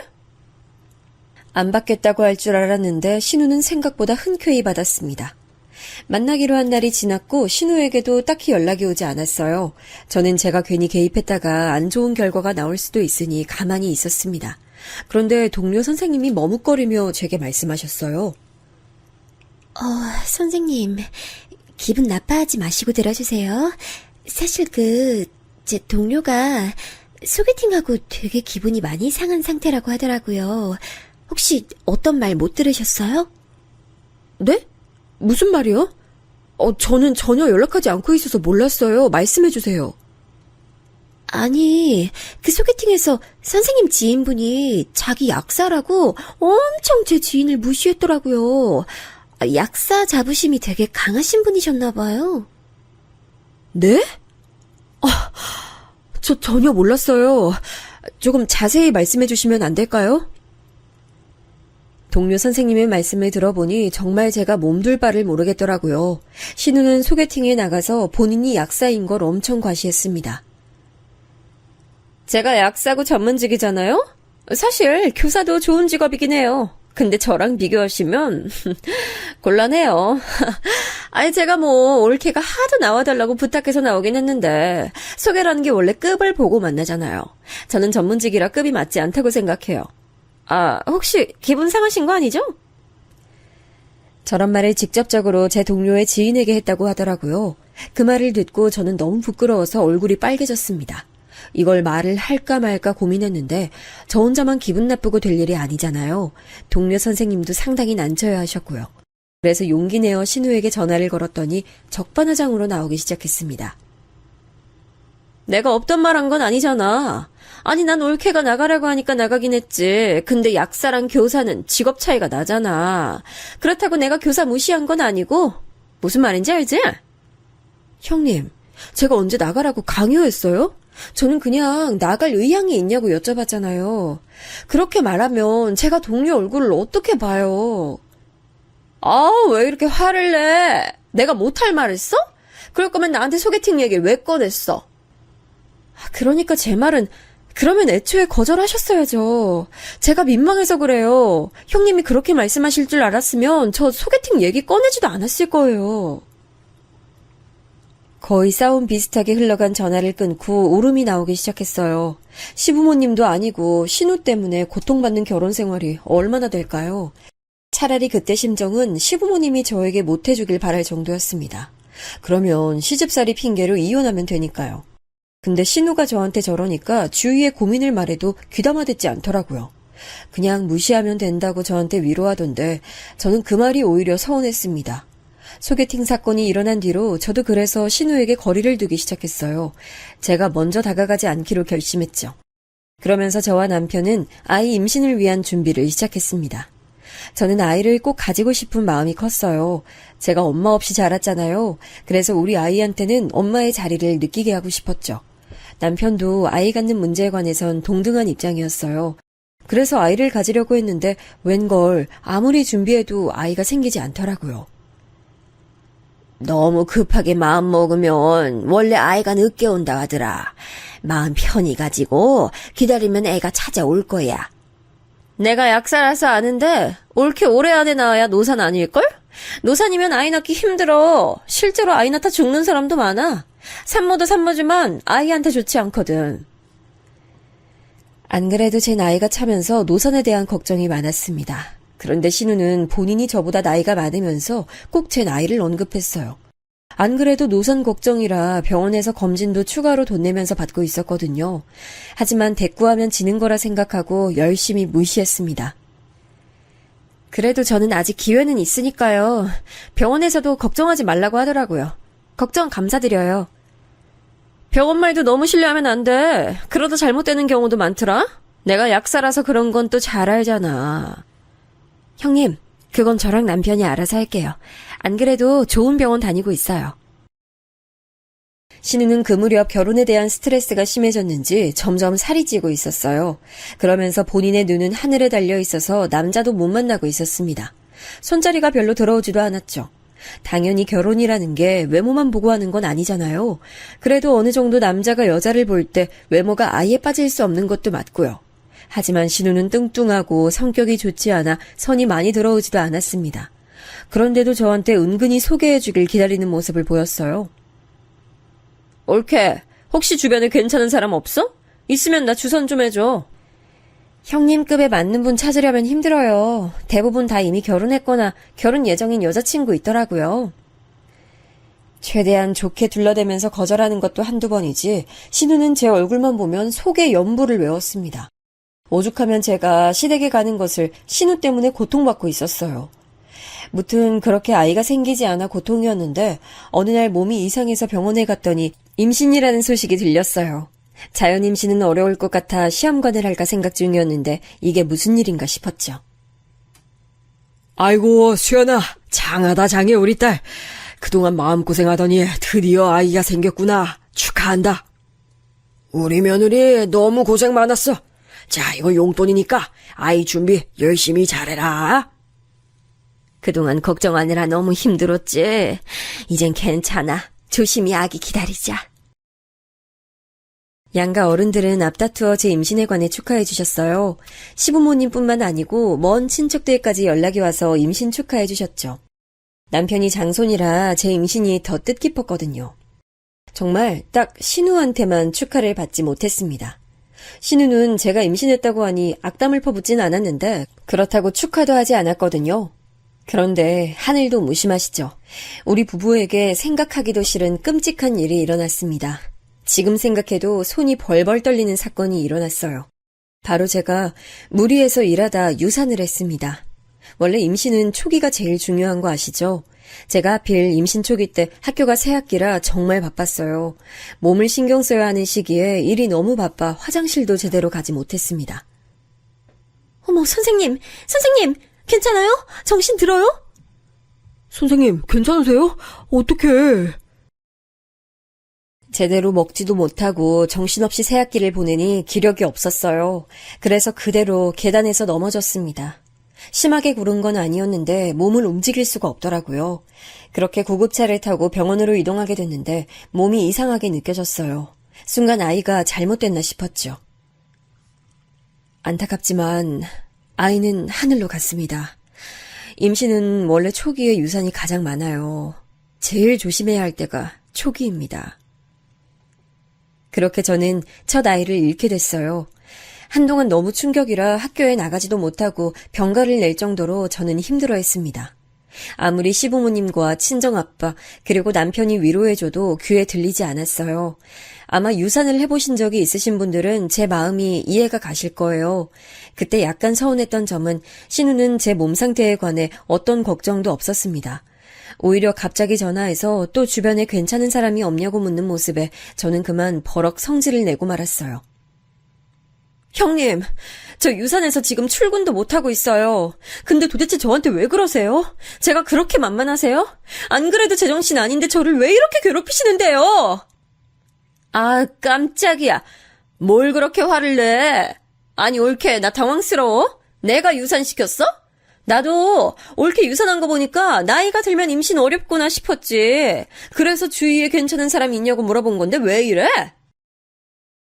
너무나도 속상한 마음에 그냥 전화를 끊고 엉엉 울었어요.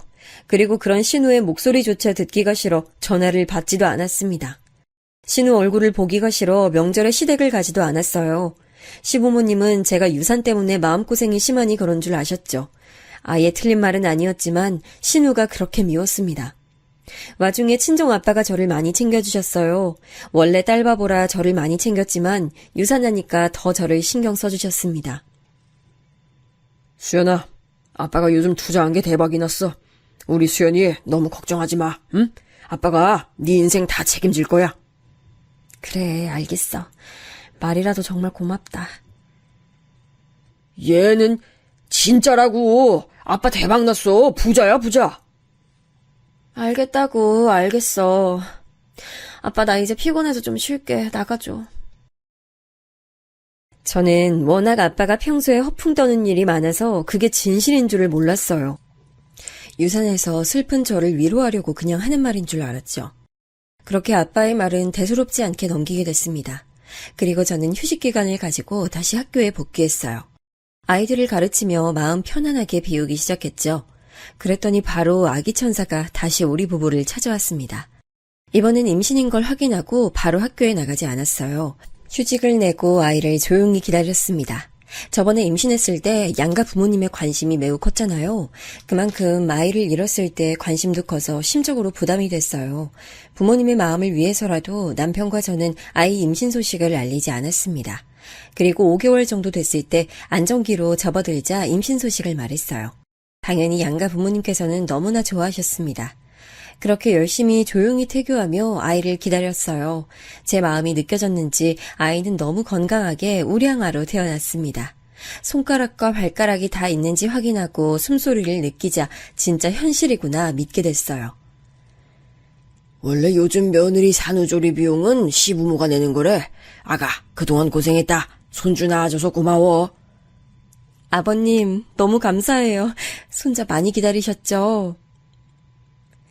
시부모님은 우리 아들의 탄생을 아주 기뻐하셨어요. 그러면서 조리원 비용도 내주시고 아직 아기 개월수에 맞지 않는 옷과 신발도 사다 주셨습니다. 지나가다 예뻐서 도저히 지나칠 수가 없다고 하셨죠. 시부모님이 조리원 비용 내주셨다며? 감사하다고 전해드려. 이건 우리 딸 편하게 사용하라고 아빠가 산 유모차야. 아빠, 이거 진짜 비싼 건데 아빠가 무슨 돈이 있어서 이걸 샀어? 괜찮으니까 가서 환불해. 이제 아빠 돈 많이 번다고 말했잖아. 아빠 말은 어디로 들은 거야? 친정아빠도 역시 딸바보답게 많은 선물을 해줬습니다. 양가 어른들의 축복을 받으며 우리 아들은 무럭무럭 자랐어요. 걱정과 달리 아들은 아픈 곳도 없었고 무사히 잘 자라줬죠. 신우만 우리 아들에게 아무런 선물을 주지 않았는데 그때는 서운한 마음도 들지 않았습니다. 애가 근데 다른 애들에 비해 좀 통통하네? 아니, 누나는 우리 아들 선물도 안 해주고 그런 말이 나와? 원래 그런 말은 뭐 옷이라도 하나 주고 해야 돼. 그렇게 대놓고 선물을 바라냐? 나 요즘 약국 개업하느라 바쁜 거 몰라? 애초에 저는 신우라는 사람에게 기대가 없으니 괜찮았어요. 실제로 신우는 약국을 새로 열게 됐어요. 시댁과 우리 신혼집 근처에 있는 빌딩이었죠. 이제껏 다른 약국에서 월급을 받으며 일하다 본인 약국을 개업하게 됐습니다. 그러면서 워낙 일이 많으니 저한테 전화를 걸어 사사건건 얘기하는 일도 줄었어요. 저는 그것만으로도 만족했습니다. 근데 신우는 약국 개업을 하고 몇 주 지나지 않아 일이 너무 힘들다고 토로했어요. 아기를 키우느라 정신없는데 전화로 자기가 너무 힘들다고 하니 저는 받지 않았습니다. 제가 받지 않자 신우는 남편에게 전화하기 시작했어요. 누나, 급한 일 아니면 끊어도 될까? 나 지금 아기 목욕시켜야 돼. 아, 진짜 서운하다. 내가 나 힘든 얘기도 동생한테 못해? 엄마 아빠 걱정할까봐 일부러 너한테 전화했는데 올케는 받지도 않고. 아니, 너네 너무한 거 아니야? 이러고도 우리가 가족이라도 할 수 있어? 남편과 아기를 같이 키우니 전화 소리가 제 귀에도 들렸거든요. 안 그래도 예민한데 신우가 저러니 참 곤란했습니다. 무시하는 것도 정도가 있잖아요. 아기가 100일이 지나고 남편은 회사를 다시 다니기 시작했습니다. 그동안 육아휴직을 내고 저를 많이 도와줬으니 그 정도면 최선을 다했다고 생각해요. 수연아, 혼자 아기 보는 거 힘들지? 아빠가 여기저기 알아보고 사람 보내니까 편하게 너 할 일해.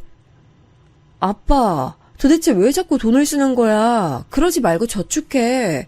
혹시 대출 받거나 그런 거 아니지? 나 진짜 걱정이야. 얘는 저번부터 무슨 소리를 하는 거야? 아빠 돈 잘 번다고 몇 번을 말해. 우리 손자 주려고 건물도 구입했어. 나중에 다 물려줄게. 허풍 그만 떨어. 애기 운다. 아유, 도움이 됐으니까 돌려보낼게. 나 아기는 온전히 내 힘으로 키울 거야. 실제로 저는 엄마 없이 자랐다는 것에 조금 트라우마가 있었어요. 그걸로 하도 어렸을 때부터 놀림을 받았더니 우리 아이에겐 최선을 다하고 싶었죠. 다행히 제가 교사가 직업이라 육아휴직이 매우 잘 돼 있었거든요. 덕분에 아이를 잘 키울 수 있었습니다. 아이고 예뻐라. 눈웃음 보니까 딱 우리 며느리랑 딱 닮았네. 잘 웃는 거 보니까 내가 다 행복하다. 아유, 우리 손주 너무 예뻐. 저는 아이를 데리고 시댁에도 자주 방문했어요. 신우가 마침 약국 일로 바빠 집에 잘 없기도 했고 시부모님이 아이를 매우 좋아하셨거든요. 시부모님은 저를 워낙 예뻐해 주시니 제가 불편하진 않았습니다. 그렇게 어느 날도 시댁에 아이를 데리고 갔는데 어머님 전화가 울렸어요. 어머님이 잠깐 마트에 간 시간이라 제가 대신 받았는데 신우였습니다. 엄마, 나 너무 힘들어. 손님이 너무 많은데 해야 되는 일은 더 많아. 도와줘. 형님, 저예요. 어머님 핸드폰 두고 잠깐 마트 가셨어요. 아, 올케야? 아, 잘 됐다. 올케, 나 잠깐만 도와줄 수 있어? 나 화장실 가고 싶은데 혼자 일해서 지금 화장실도 못 가고 일하고 있어. 가까우니까 잠깐만 나와주면 안 돼? 아, 지금 근데 제가 아들하고 있어서요. 뭐 어때? 데리고 나와. 애들도 세상 구경 많이 시켜줘야지. 와서 애 영양제랑 비상약도 가져가. 내가 공짜로 줄게. 하도 오라고 난리를 치길래 아이를 데리고 약국에 갔습니다. 사실 아이가 아플 때마다 먹는 약이 있어서 그걸 얻으려는 마음도 있었어요. 신우는 제가 오자 아주 기쁜 얼굴로 약국을 비웠습니다. 그런데 화장실에 간다고 하더니 1시간이 되도록 오지 않았어요. 전화를 아무리 해도 받지도 않았죠. 아이는 보채고 기저귀도 갈아야 하는데 신우는 연락 두절이 됐어요. 저는 약에 대해 아는 것도 없어서 손님들이 오면 그냥 돌려보내야 했습니다. 자기 가게면서 이래도 되나 싶었죠. 2시간이 지나고 신우는 손에 아이스크림을 들고 들어왔습니다. 옳게 고마워. 내가 잠깐 바람 좀 쐬느라 그랬어. 고마우니까 애기 약 몇 개 챙겨줄게. 화를 내려고 했는데 아기 약을 챙겨주길래 그냥 다음부턴 이러지 말라고 대신하고 약국을 나왔어요. 그리고 전날 이후 신우는 저에게 약국을 자주 부탁하기 시작했습니다. 처음엔 거절도 몇 번 했는데 신우가 약국을 봐줄 때마다 아기 약을 많이 챙겨줬어요. 아마 아이를 키워보신 분들은 아실 텐데 아기들이 어릴 때 많이 아파요. 그래서 그런 부분에서 도움을 받으니 저도 자연스럽게 돕게 됐습니다. 그러던 어느 날 제가 개도 안 걸린다던 여름 감기에 걸렸습니다. 너무 오한이 들고 아파서 우리 아들을 옆에 둘 수도 없었어요. 급하게 남편을 시켜 아들을 데리고 시댁으로 가라고 할 정도였죠. 열이 펄펄 끓고 아픈데 신우가 또 저에게 약국 일을 부탁했어요. 형님, 저도 너무 가고 싶은데 도저히 갈 수가 없어요. 지금 저 독감이라 아들도 시댁으로 보냈어요. 독감이라고? 그러면 오히려 빨리 와. 내가 좋은 약 줄게. 그냥 진짜 이번엔 몇 시간도 아니야. 딱 10분만 봐주면 돼. 왜 약도 받아가. 지금 두통이 좀 심해서요. 죄송해요. 저도 너무 도와드리고 싶은데 머리가 너무 아파요. 손님들한테 옮기면 안 되잖아요. 그러니까 와서 약을 받아가면 되잖아. 독하고 효과 좋은 약으로 줄게. 딱 10분. 아니다. 5분만 봐줘. 그럼 갈 테니까 두통약 준비해 주세요. 신우가 독하고 좋은 약을 준다는 소식에 아픈 머리를 부여잡고 약국으로 향했습니다. 다행히 멀지 않은 거리라 바람도 쐴 겸 가게 됐어요. 제가 약국에 도착하니 신우는 아주 바빠 보였습니다. 올게 왔어? 지금 너무 바쁘네. 나 이거 전산 부탁해. 이것만 해결하고 바로 약 줄게. 네? 머리야. 올게 뭐하고 있어? 빨리. 급해. 손님들 기다리잖아. 제가 약국에 도착하자마자 신우는 컴퓨터 앞으로 저를 데려갔어요. 종종 약국을 도울 때 신우가 전산 처리하는 법을 알려줬었거든요. 안 그래도 머리가 아픈데 신우가 너무 재촉해서 울리는 머리를 부여잡고 컴퓨터 앞에 앉았습니다. 독감이라 열도 펄펄 끓어서 정신이 하나도 없었어요. 여기 이거 아닌데. 손님 잠시만요. 여기 있습니다. 안녕히 가세요. 겨우 정신을 차리려고 애쓰고 있었는데 신우는 저에게 오히려 화를 내기 시작했어요. 올케 미쳤어? 아니 전산을 왜 이렇게 실수해? 이거 잘못되면 나 망해. 이럴 거면 왜 왔어? 형님. 제가 안 그래도 독감이라 머리 아파서 못 온다고 했잖아요. 그땐 오라고 하더니 지금은 왜 이러세요?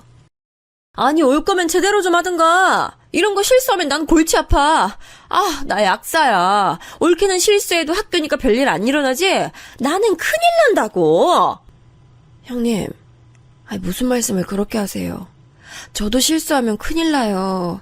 자꾸 저번부터 약사랑 교사랑 비교하는데 불쾌해요. 뭐? 불쾌? 지금 말 다 했어? 저 독감이라 지금 머리 울리니까 제발 큰 소리 내지 마세요. 저 그냥 갈게요, 일단. 나중에 얘기해요. 진심으로 머리가 너무 아파 신우가 소리 지를 때마다 골이 울렸어요. 저는 종종 걸음으로 약국문까지 걸어갔죠. 근데 신우는 그날따라 기분이 매우 좋지 않았나 봐요.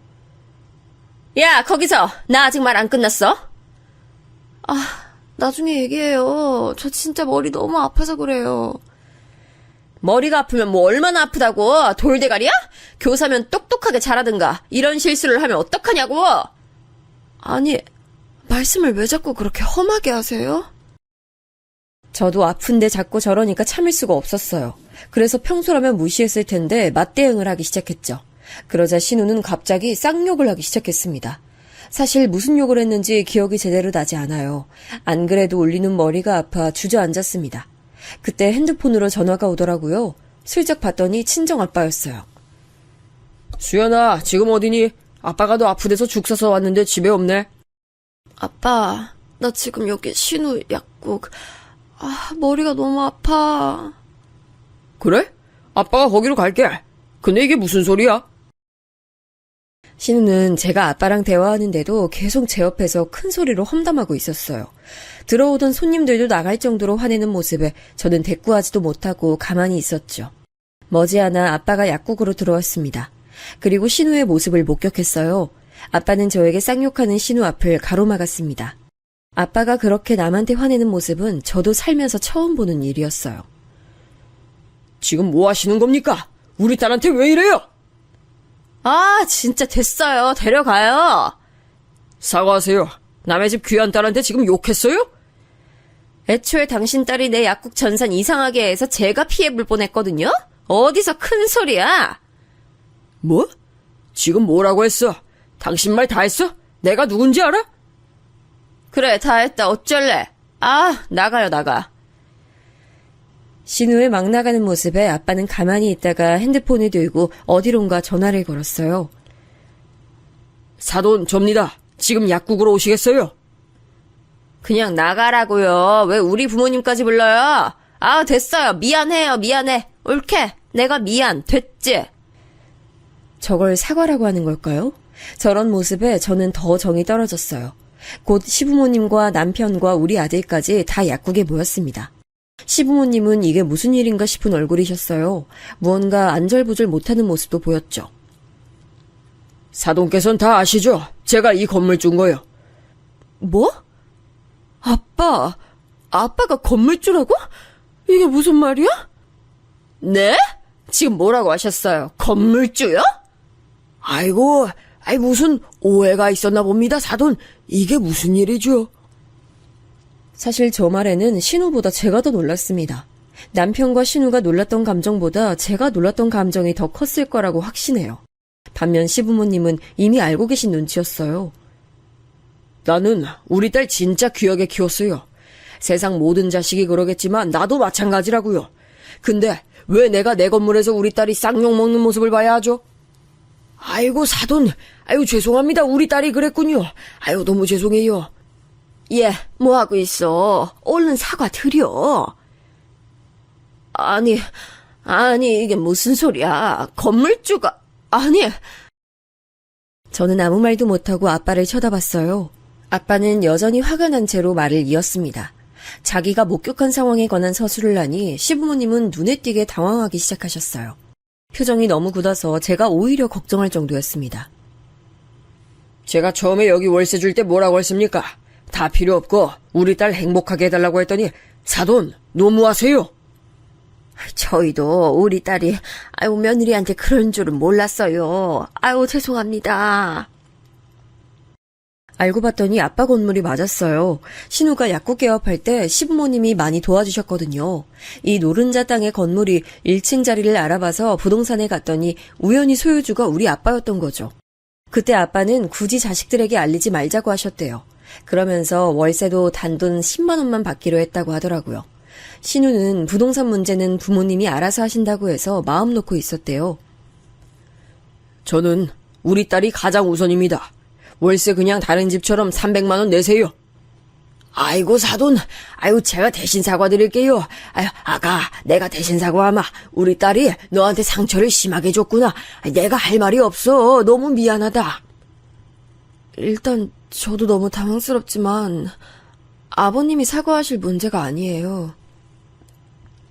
저는 진심으로 이번 사건도 그렇고 그동안 시부모님이 신우의 잘못에 대해 대신 사과하는 일이 많았거든요. 그건 잘못된 행동이라고 생각했어요. 신우도 성인인데 성인이면 자기 행동에 대한 책임을 져야 하잖아요. 그래서 완강하게 말했습니다. 어머님, 아버님도 그동안 형님에게 너무 잘해주셨어요. 자기 일은 자기가 알아서 해야죠. 충분히 신경 쓰실 만큼 쓰셨으니 이제 형님이 자기 인생 살도록 하세요. 그리고 형님도 정신 차리세요. 애도 아니고 나이 드실 만큼 드신 분이 뭐 하시는 거예요? 부끄럽지도 않으세요? 보통 그 나이면 오히려 부모님한테 효도하는데 어떻게 이렇게 반대가 됐어요? 저였으면 부끄러워서 얼굴도 못 들고 다녀요. 시부모님이 워낙 사람이 좋으셔서 형님에게 필요 이상으로 지원해주고 계셨거든요. 형님의 나이가 40이 넘어가는 노처녀여서 안쓰러운 마음이 있는 것 같았어요. 그래서 저는 평소에 하고 싶은 말을 하게 됐죠. 그 뒤로 어떻게 됐냐고요? 실제로 시부모님은 우리 아빠와 저와 남편과 많은 대화 끝에 신우에 대해 지원해주지 않게 됐습니다. 자기 인생이니 자기가 책임져야 한다는 말에 동의하셨죠. 그리고 신우는 지금 월세 300을 내고 우리 아빠에게 내고 있어요. 그동안 10만 원만 내다 300을 내고 있으니 얼마나 속이 썩겠어요. 하지만 그건 제가 신경 쓸 거리가 아니라고 생각해요. 지금은 당연히 저에게 연락도 오지 않고 있습니다. 남편에게 슬쩍 물어봤더니 본인한테도 연락이 안 온다고 하더라고요. 신우는 심지어 시부모님에게도 실망이라고 집을 나갔대요. 혼자 집을 얻어서 사는 것 같던데 언제까지 저럴진 저도 모르겠습니다. 시부모님도 그렇고 저도 그렇고 할 만큼 다 했다는 생각이 들어요. 그리고 친정아빠는 정말로 투자에 성공했던 것이 맞았습니다. 제가 그동안 허풍 떨지 말라고 했는데 오히려 제 믿음이 부족했던 거죠. 그래서 덕분에 우리 아들은 외할아버지의 전폭적인 지원을 받으며 무럭무럭 자라고 있어요. 시부모님과의 사이도 아주 좋아요. 워낙 좋으신 분들이라 신우가 빠지니 오히려 예전보다 더 돈독해졌어요. 여기까지가 제가 준비한 사연입니다. 다들 재밌게 들어주셨으면 그걸로 다행이네요. 들어주셔서 감사합니다.